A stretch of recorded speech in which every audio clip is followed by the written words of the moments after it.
bit of overview. So as Steve said, we've got this thing called the V2i Group. It's fairly diversified, and it's diversified through necessity. You know, as a small business, the GFC came along and smacked us around about 10 or so years ago. But that forced us into diversification. That forced us into a journey into health, online learning, education, underground mining, a whole range of things. But what it did do is expose me to technology, and we'll touch on that just in a little moment. So it's interesting to see how things evolved. V2i stands for Vision to Implementation, and the challenge that we all have is that we have ideas in our heads, we have design principles in our heads, but how do we get them implemented? How do we affect that communication? How do we get the skill knowledge transfer between what's in our head and what we want to get out there in the workplace? So it's around how do you communicate that. And we call ourselves a creative studio now because we're doing a lot of really interesting things. We talk about visual literacy, virtual collaboration, business intelligence. Fundamentally, where we are now with technology, it's a business tool. How to do what we need to do faster, more effectively, easier, cheaper. And I want to sort of show you how that's occurred. Journey so far, I'll run through this very quickly. Urban planner, Bachelor of Regional Town Planning from University of Queensland, 85. Literally, that year I finished my thesis on a planning criteria for tourist resorts. I got a 4 for it. I was pretty disappointed with that because I was told that it was an architectural thesis. And I said, you're a planner, planners don't design. What are you writing that design for? And I said, well, maybe planners should be designing. I guess I knew I didn't want to be a statutory planner, respectfully to the statutory planners in the room. I enjoy talking and drawing and those sorts of things. And I guess I picked that up very early on. So I did this thesis. It's the best thing I ever did because it started me to understand the design process. I was reading a paper one day back in 85 or 84 and read this thing about this guy called Christopher Skates and a company called Media 5 and what they're doing on the Spit. I sent because this is, I guess, probably pre-email, so it was probably a letter or a phone call, I can't remember. Gave them a call, sent my thesis down. Within a week, they gave me a call. Drove down the old M1 when it was a single lane little baby, and within a week or so, they gave me a job, and I moved down here 32 years ago. And I guess I've been privileged and lucky enough to call the Gold Coast home ever since, which is a challenge sometimes for a small business. Believe you me, particularly in technology, which we'll come to. Anyway, so we had some, 6 or 7 wonderful years at Media 5, which is now DBI and Des Brooks in that journey. After that, I guess it would have been the Japanese collapse of the economy there, and the Gold Coast had a bit of a tough time there. That company went from probably 200 to 20, and I was got number 21, and I got the boot out of that company. I went over and again, it was wonderful. But what I did, I then found the remnants of the old Holbert group who came out. They originally did Sanctuary Cove and some of these places. They were now transitioning up to Asia to ride the Asian boom, and they managed to sort of put a new little team together and sort of took the experience that we had from Media 5 and the resorts and whatnot down here. And we went to Asia, and we had an office over there at Fisherman's Wharf, across from the old Spit there, which is wonderful. And probably for 6 years, I spent probably 2 trips a month in Asia. I didn't do one job in Australia. It was all in Asia. And what that Asian journey taught me there was incredible how fast that was moving. We would design a concept, we go up there, and there'd be 5,000 people on site building it.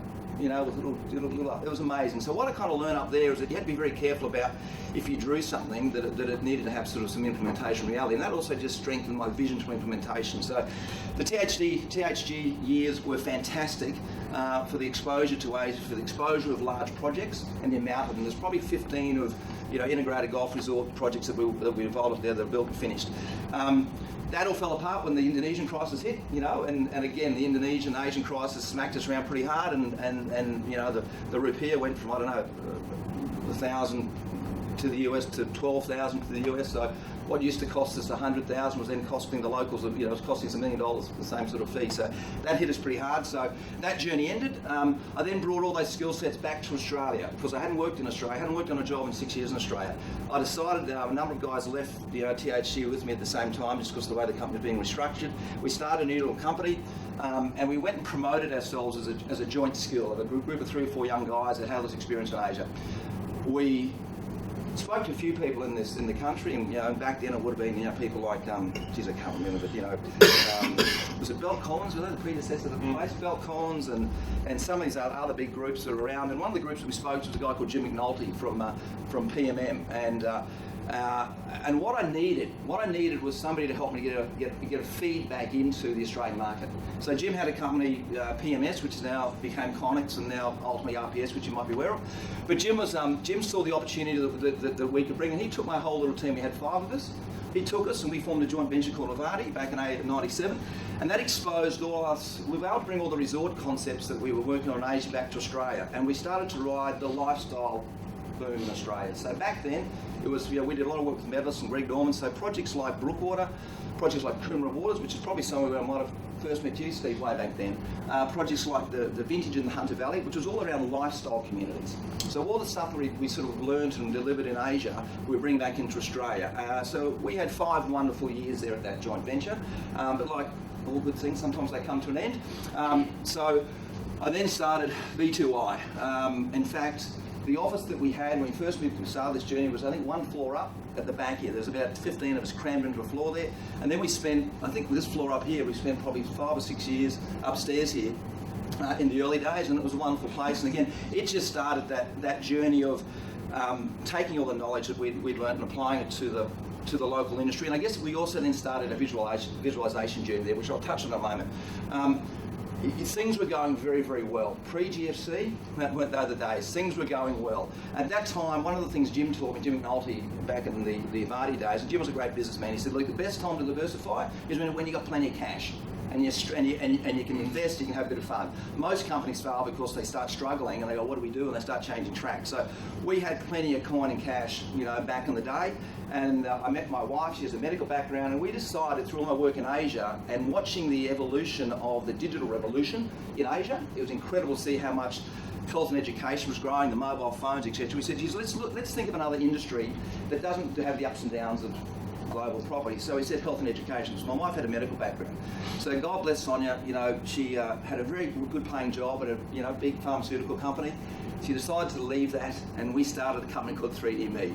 And that was about visualizing the human body. We took all of our lessons that we had learned in visualizing property, so to visualize human body, because we thought that was pretty cool. And a little bit later we'll talk about it. We managed to get a fairly significant government grant that really took us on that journey, but I'll come back to 3D-Me in a moment. As that journey started to unfold and we started to understand the opportunities that I guess online learning and a few other things were happening, we also managed to jag a few grants. I'll bring those up a little bit later, and we formed another company called V2i Gas Resource and Mining. Of course, geez, when that was back in 6 or 7 years ago, the mining industry in Queensland was booming. So we took all that visualization knowledge that we had and brought it into the mining sector. And I'm going to touch on that a little bit later. We then were having so much success with that, we started an e-learning company. And again, these are these things that were just flowing out.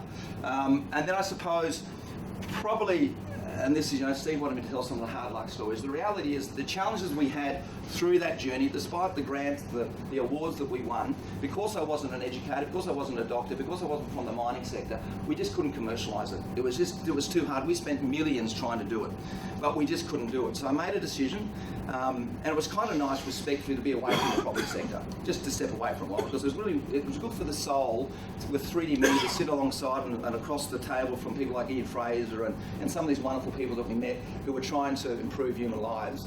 That was pretty good for the soul, but we just couldn't make it work from a commercial point of view. And so I made a decision, once they also realised the opportunity for this technology to come back to the property sector, to start V2i real time, which is really what we're here to talk about today. So that's a little bit of an overview of where we are today and how we've come into this technology world, because for the last 10 or so years, we've been very heavily involved with technology and innovation. I'm an urban planner for the Gold Coast that likes to draw and talk. I've got a team full of young, really bright people that do incredible things, and it's the blending of those two, it's that collaboration which is really incredible.